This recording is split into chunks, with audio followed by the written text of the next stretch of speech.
This is AI.R. Artists in Residence Broadcasting, coming to you once a week from New York City.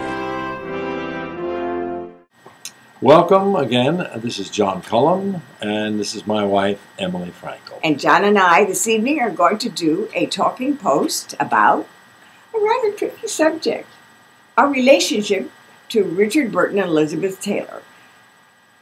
Whew! Our lives intersected with theirs throughout the whole big deal of their marriages and divorces, even before Cleopatra. John got to know Richard when he was hired for Camelot. That's right. I was Richard's understudy and played a role in my first Broadway show. And he was also Richard's best buddy. Drinking buddy, carousing buddy, playing around buddy. It was pretty wild. And during Camelot, I was mostly touring in and out of town, but whenever I was in town, I was part of the group. And I spent a lot of time with Sybil. Sybil was very kind to me, and she didn't confide in me, but she knew that I knew about Richard having affairs, and I never have understood all that, but they handled it.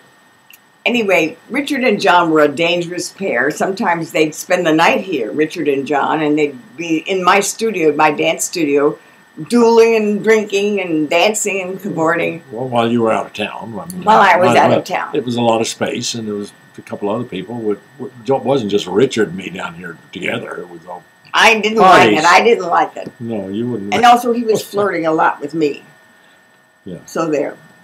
Anyway, after Camelot, we got to know Richard even more so because he was in love with Elizabeth, and Sybil was off somewhere. She'd fallen in love with somebody else and was remarrying. And John did Hamlet with John Gielgud as the director. That was John Gielgud who told you to play Laertes in a pink shirt. That's right. John Gielgud was a strange director. Interesting. Well, Richard and Elizabeth's affair brought crowds and media and coverage beyond anything I have ever seen or ever heard of. Paparazzi that was just the beginning of paparazzi learning that they could trail after people, and there were thousands. Yeah. I'm talking about 10,000 every night at the L'Enfontaine.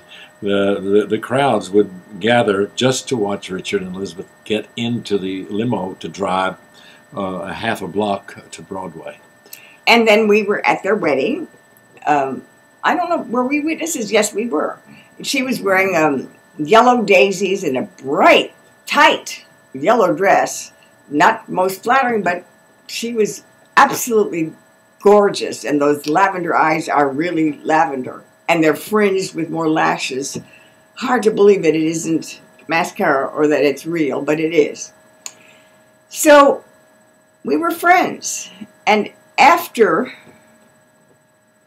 that, the next time we saw them, well, they were up and down. They were marrying, they were divorcing, and when Richard was in town, you'd get together with him, and then we met his future other wife, and the one that the race he took away from a race car driver. Yes, you know. he bought Elizabeth $1 million diamond, and he bought her huge diamond earrings, and she lost one in the theater, and he loved me because I found it.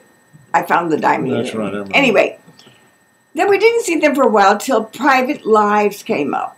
Private Lives is a Noel Coward play about a couple very much like Richard and Elizabeth, and Richard who were divorced and married to other people, and who still eyed each other lovingly. So Richard and Elizabeth and their various boyfriends and spouses did Private Lives, and John played a featured role, and they went to Toronto and Boston and did all the tryout places that they'd done before. But it was not a happy company. Richard was not well at the time. He'd been beaten up in London. He was drinking too much, and he'd been told he absolutely had to stop drinking, and he didn't.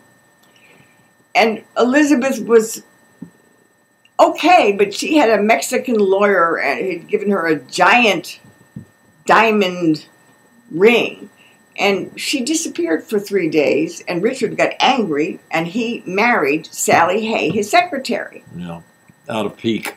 It was a strange time, and our friend Lou Antonio was the director, so we knew all what was going on stage and off stage.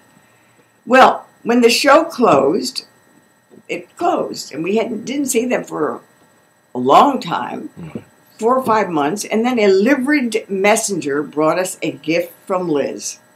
And he knocked on the door and he handed us a huge pink satin box. I'm talking about big box. We opened it, and inside was another smaller pink satin box. No. And then inside that was it was wrapped in a gray velour. Oh, gray velour, like gray velvet. Mm-hmm. And inside that was wrapped in white Chinese silk floats. And there was an 11 by 14 solid silver, heavy, heart-shaped frame with a picture inside that said, "Love and kisses, Liz." That's right. Love and kisses, and I'm sure that there's a lot of people would have given their eye teeth for that. Well, we had a problem. I didn't know where we were going to put it. I didn't want it on your desk, and I don't have a table where I keep celebrities' pictures. But it was an extraordinary gift. It was an extraordinary time. I guess that's why I wanted to talk about them. Our lives intersected them, and what we got from them was a powerful thing that has perhaps connected us even more deeply. We've learned the right way and the wrong way to kind of hold on to each other. That's true. Well, it was a pleasure being with you again, and we'll see you next week. This is AI.R. See you next week.